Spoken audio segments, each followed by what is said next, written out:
What is going on, Trash Talkers? We are back with another episode for you. Today, we're going to be ranking each NFL team as we get ready to start NFL free agency. We're going to go through 32 up to 1 and rank each team as they stand right now. All that and much more coming your way right now!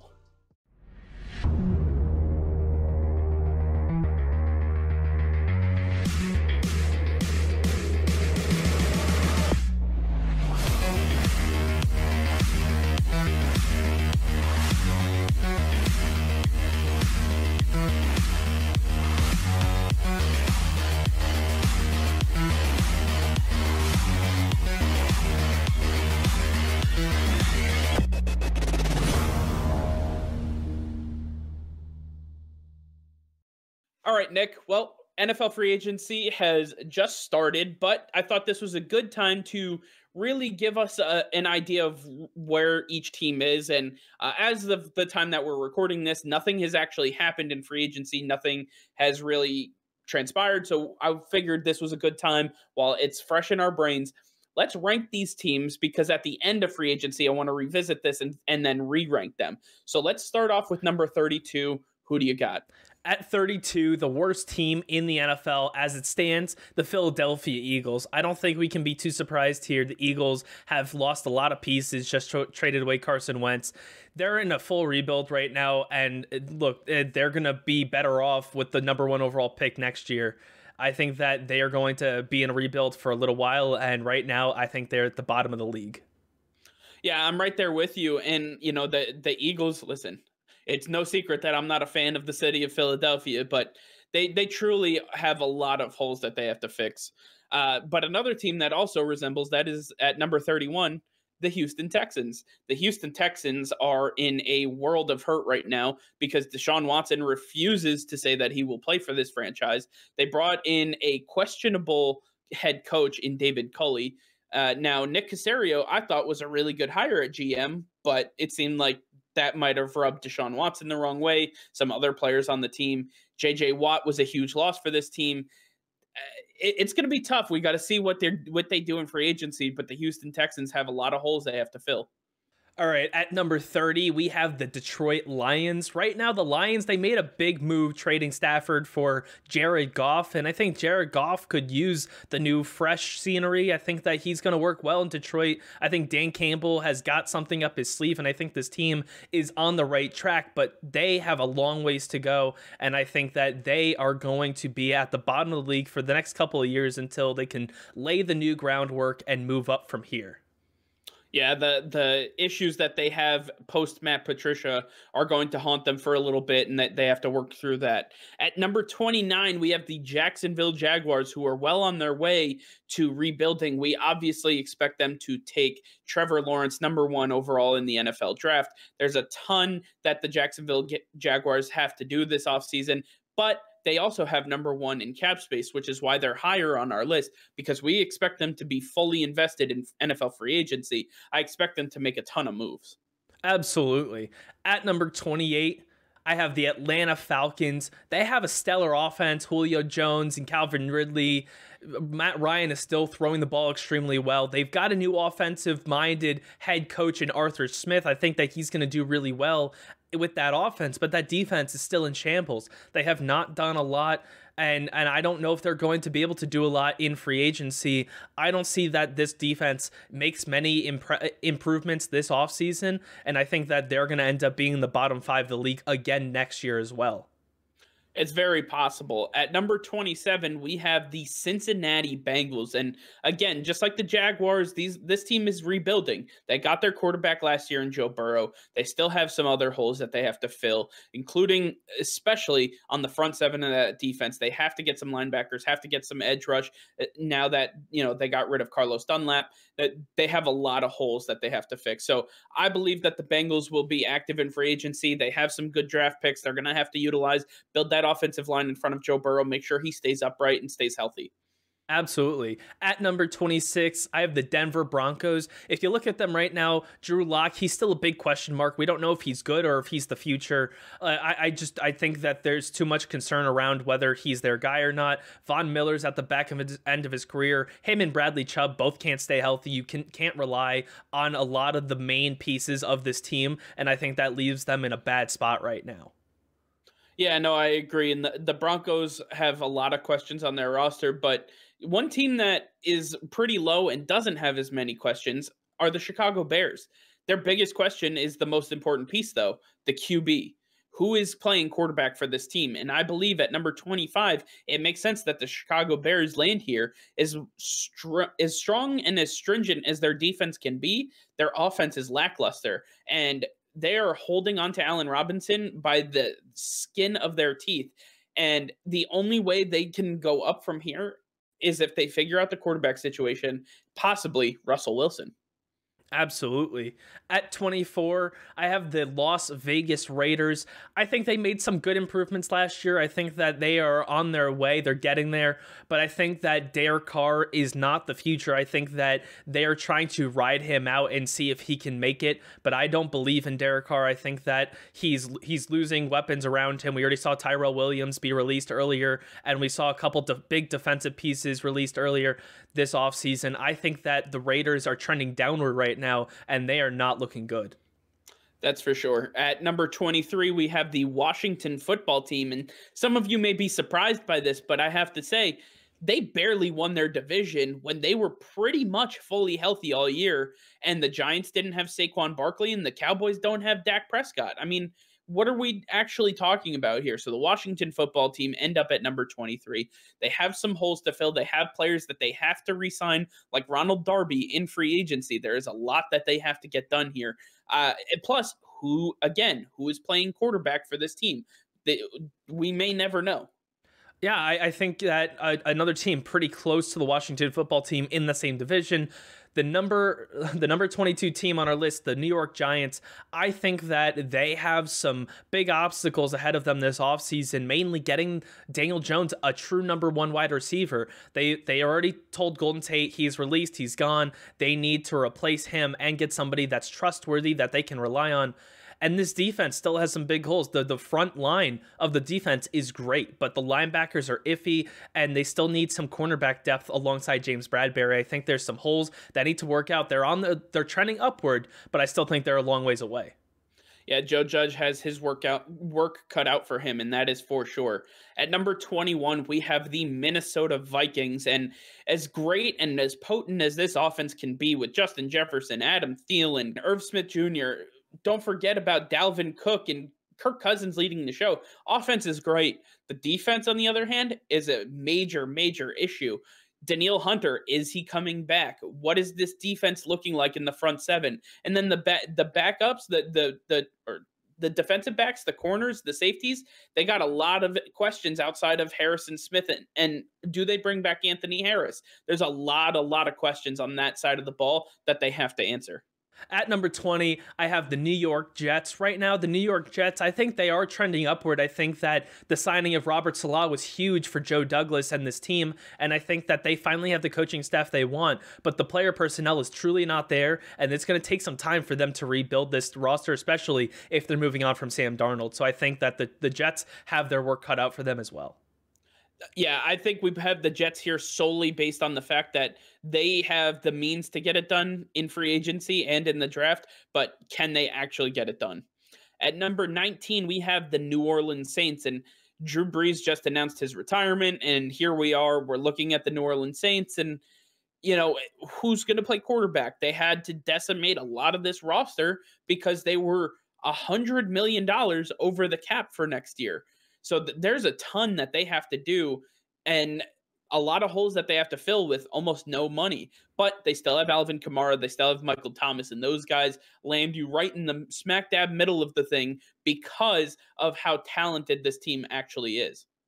Another team that has a veteran quarterback like Drew Brees, the Pittsburgh Steelers at 18. I think that the Steelers right now are in a bad spot. After starting off so hot last year and then falling apart, teams figured them out quickly, but now they're even worse. Lost two of their big pieces on the offensive line, Marquise Pouncey and Alejandro Villanueva. That's massive for Big Ben. I think, and they potentially might lose Juju Smith-Schuster. I think they're losing such key pieces on offense that are going to hurt them for the next couple of years.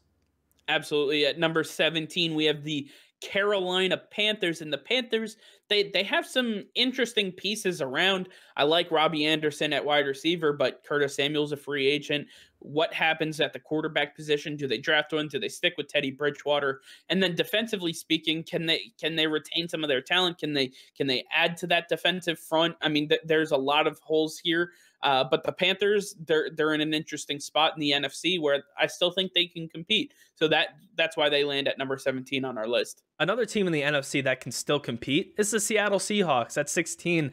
I think the Seahawks have all the pieces. They always tend to do better than expected.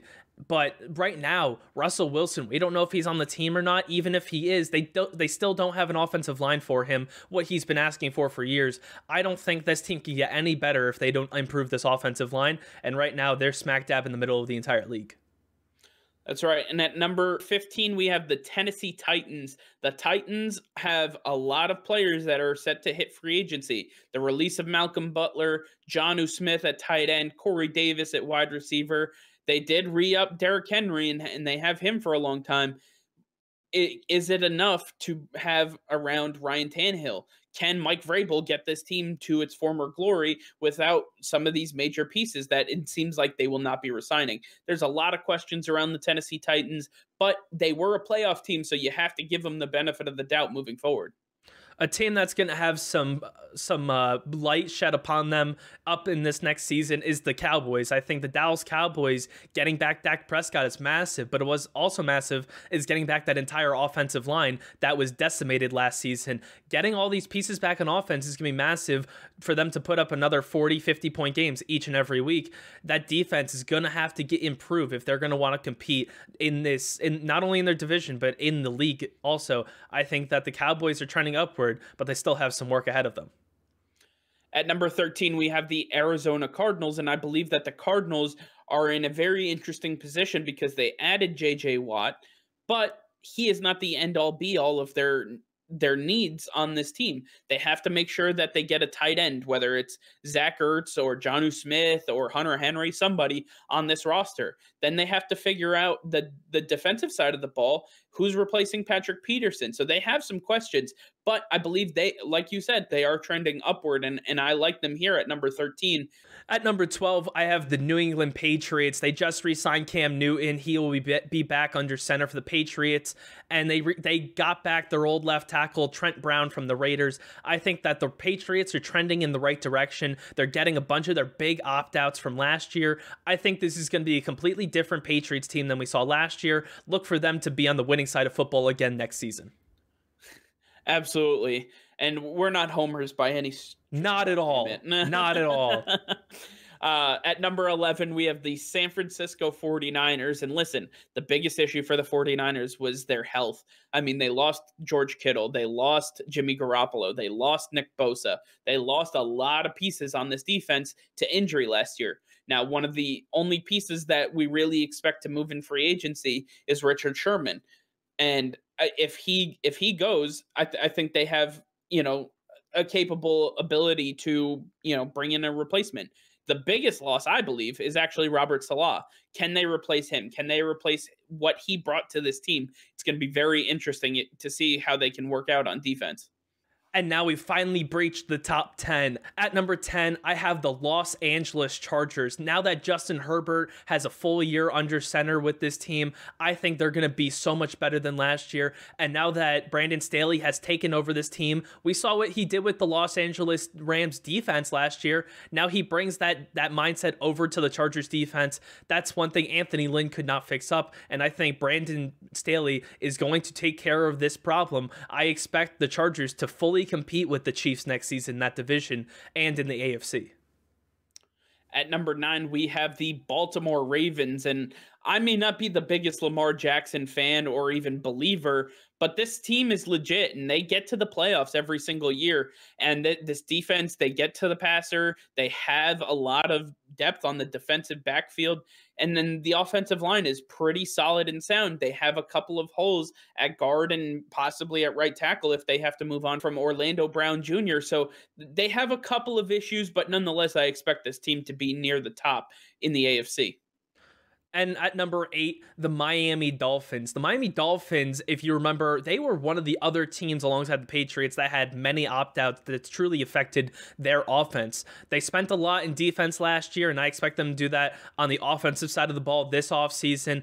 I think that this team is trending in the right direction, and if anybody can get it done, it's the Miami Dolphins. I think that they are the dark horse in this league right now, and they're one to take seriously in this next season.